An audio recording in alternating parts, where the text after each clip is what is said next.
যে নারী ঘরে 2টি সূরা পড়বে ওই নারীর ঘরে কোনো অশান্তি থাকবে না, কোনো অভাব থাকবে না, কোনো দুঃখ কষ্ট কোনো কিছুই থাকবে না। 1 নাম্বার হচ্ছে ফজরের নামাজের পরে সূরা ইয়াসিনের তেলাওয়াত। মনে রাখবেন, অনেক নারী আছে ফজরের নামাজ পড়তে চায় না।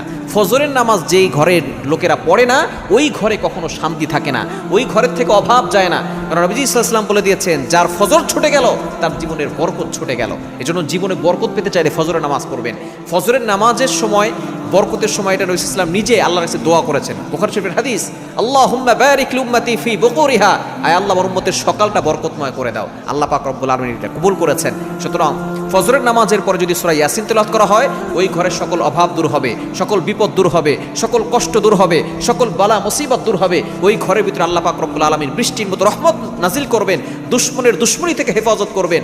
শুধু তাই নয়, আল্লাহ পাক রব্বুল আলামিন ঘরের প্রত্যেকটা মানুষকে রোগ থেকে মুক্তির ব্যবস্থা করে দিবে। দ্বিতীয় নাম্বার হচ্ছে মাগরিবের পরে সূরা ওয়াকিয়া। নবীজি সাল্লাল্লাহু আলাইহি সাল্লাম জানিয়ে দিয়েছেন, যে ঘরে মাগরিবের পরে সূরা ওয়াকিয়া তেলাওয়াত হবে ওই ঘরে কখনো রিজিকের অভাব হবে না, রিজিক নিয়ে টেনশন করতে হবে না। আমরা অনেকে রিজিক নিয়ে টেনশন করি, রিজিকের মালিক হচ্ছেন আল্লাহ। এই 2টি সূরা, ফজরের নামাজের পরে সূরা ইয়াসিন, মাগরিবের পরে সূরা ওয়াকিয়া পড়ুন, দেখবেন আপনার কপাল খুলে যাবে এবং আপনি রিজিকের ভিতরে বরকত পাবেন, অভাব অশান্তি সবকিছু দূর হয়ে যাবে ইনশাআল্লাহ।